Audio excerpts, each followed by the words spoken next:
said the next time we come to look at tying flies, or the basics of tying flies, I would show you how to do what we call a wet fly wing, and it's normally done on slipped, what we call slipped pairs. And what we do is we get two quill feathers. These are hen pheasant quill feathers, just for the purposes of demonstration. And you can see they're from opposite wings. So one goes one way and one goes the other way. And the idea is that what we do is we cut out a slipped pair. So we take a cut from one side, then a cut from the other side, and we match them, and then we tie them to the top of the hook. So how we do that is we take the feather and we take our scissors and we cut a piece from one side like that. There. See that? I'll demonstrate that again on the other side. So we take our feather and we take our scissors and we cut a piece out from the feather. It's easy as that. What we now do is we want to match the slips together. So I'm just going to take them apart like so. And what I want to do is we want the marked portion of the feather on the outside.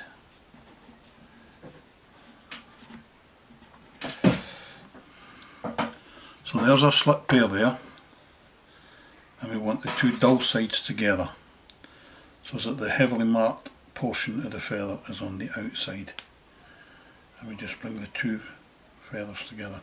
It's a wee bit awkward and it takes a bit of practice. Two feathers together that way, see?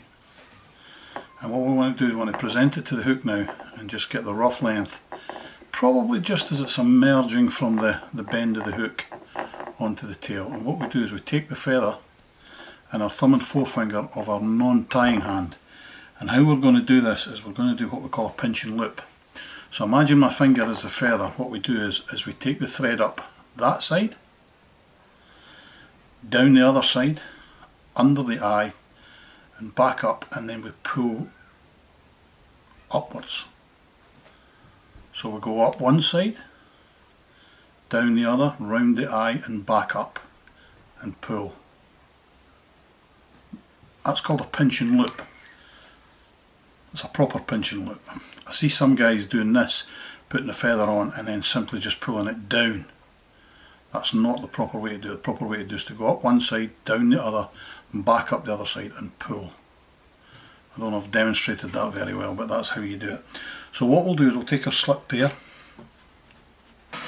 and we'll take them in our non-tying hand and we'll set them on top of the hook, about there. So we grip it there, and remember, up one side, down the other, under the eye, and pull upwards.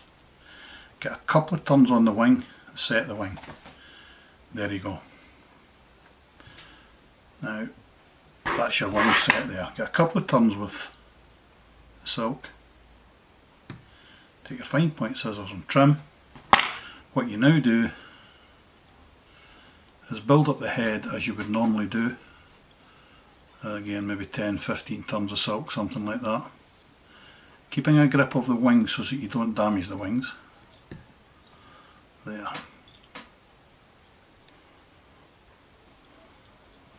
Nice neat head. And then we'll do our usual 4-5 turn whip finish, 2, 3, 4, 5 turns.